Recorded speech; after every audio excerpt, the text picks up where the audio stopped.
नमस्कार दोस्तों, मैं श्री जितेंद्र चौधरी महाविद्यालय से डॉक्टर एसपी सिंह आज आप लोगों को बीए तृतीय सेमेस्टर की कक्षा में ज्ञान रंजन की कहानी कला की विशेषताएं के बारे में बताऊंगा। आप लोग ध्यान से पढ़िएगा और समझिएगा, ठीक है। ज्ञान रंजन की कहानी कला की विशेषताएं। हिंदी तथा साहित्य को नवीन आधार प्रदान करने वाले आधुनिकतावादी कहानीकार ज्ञान रंजन की कहानियों का अध्ययन हम इन 7 शीर्षकों के अंतर्गत कर सकते हैं, ठीक।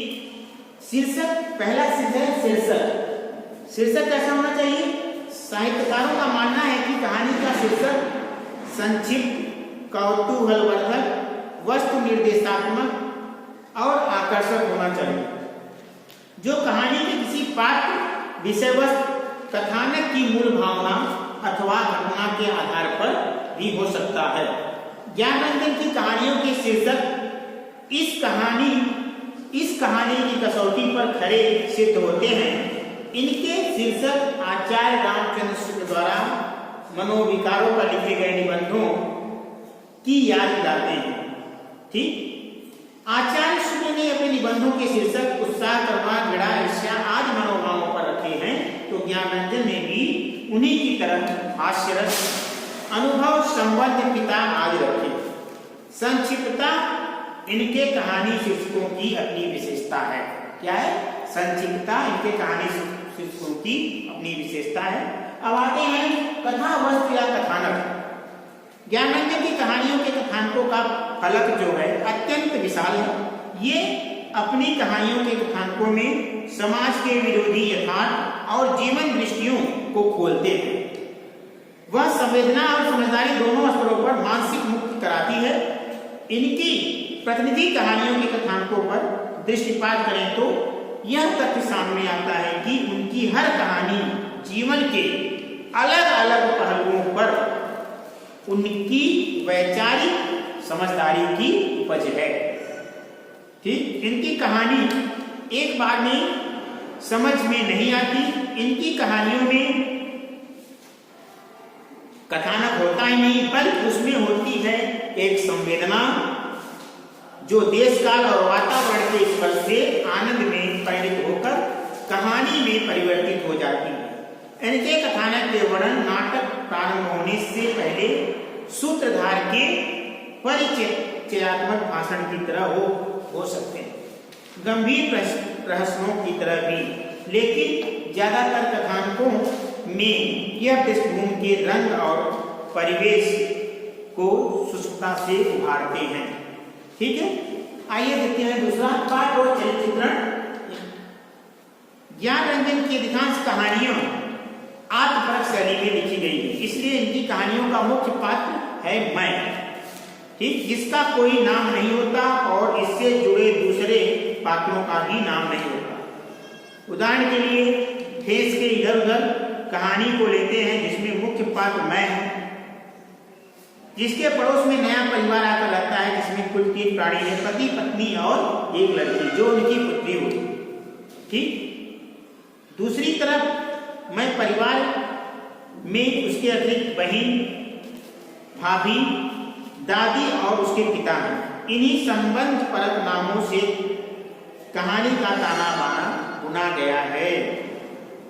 नामक कहानीकार मैंने अपनी मानसिक संकीर्णता को इंसानियत का जामा पहनाकर स्वयं को मार्गदर्शन दिखाकर आत्मसंतुष्टि दिखाया है, ठीक। समझ में आ गया? आते हैं अपनी कहानियों में ज्ञान रंजन ने अपनी सोच को ही पुष्ट किया है। वह स्वयं प्रत्येक कहानी में सशक्त पात्र के रूप में उपस्थित हैं। इनकी सभी कहानियों में संवेदनशीलता के धरातल पर दरकते रिश्ते तथा विकसित होती संवेदनहीन सोच को व्यक्त किया है। इसलिए पात्रों के चरित्र में कहीं भी विविधता के दर्शन नहीं होते। प्रत्येक स्थान पर एक ही पात्र अपनी बात को नए मनोविज्ञान के साथ प्रस्तुत करता नजर आता है। यही कारण इन पात्रों का अंतर्द्वंद और उनका चारित्रिक विकास प्रत्येक स्थान पर एक सा रहता है।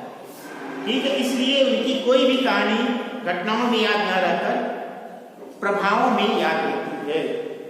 अतः कहा जा सकता है कि ज्ञानरंजन की कहानियां चरित्र एवं घटना प्रधान न होकर संवेदना प्रधान मनोवैज्ञानिक कहानियां हैं। अब आते हैं आइए चौथा, संवाद अथवा कथन कथन।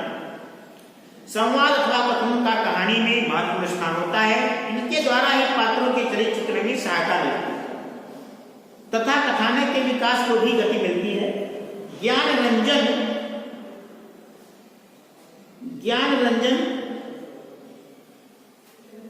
की अधिकांश कहानियां संवेदना प्रधान हैं, इसलिए उन्हें न तो पात्रों के चरित्र चित्रण की न उनके विकास की आवश्यकता पड़ी, न कथानक के विकास। इसलिए उनकी कहानियों में संवाद अथवा कथन का अभाव दृष्टिगोचर होता है। पात्र भी गतिशील नहीं है और कहानी की गतिशीलता भी उनके चरित्र पर निर्भर नहीं होती। ज्ञानरंजन की कहानियों में मानवीय संवेदना की मूक कहानियां के नाम से जाना जाता है। ठीक, अब आते हैं देश काल और वातावरण। ज्ञानरंजन की कहानियां वर्णन प्रधान है, इसी कारण देश काल एवं वातावरण को व्यापकता के साथ संवारा गया है और उसी के बीच संवेदना को सजोया गया है। ठीक है, इनकी कहानियों में भी जो महत्वपूर्ण बात यह है कि वह जीवन और यथार्थ के देखने समझने को उनकी बहुआयामी समझ दृष्टि, अभिव्यक्ति और विश्लेषण करने की स्वतंत्रता। उन्होंने अपनी कहानियों में अपने निजी और मौलिक सूक्ष्म निरीक्षण सत्य का प्रयोग किया है। ठीक, ज्ञानरंजन की कहानियों में देश काल वातावरण मन को झिझोर देती है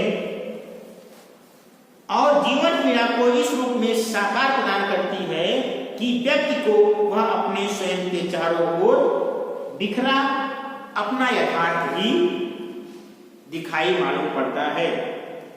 इस यथार्थ को वह जब महसूस करता है तो उसके अंतर्मन में आह निकल जाती है। इसी में ज्ञानरंजन के देश काल वातावरण की चित्रण की सफलता निहित होती है। ठीक, अब आते हैं छठवां, भाषा शैली। ज्ञानरंजन की कहानियां अपने बहुस्तरीय कलात्मक शिल्प, मनोवैज्ञानिक वातावरण और रचनात्मक की दृष्टि से अत्यंत महत्वपूर्ण है। सभी पात्र अपने सामान्य कथात्मक उपस्थिति के साथ साथ काव्यात्मक प्रयोजन तथा प्रतीकात्मक दार्शनिक निष्पत्ति भी रखते हैं।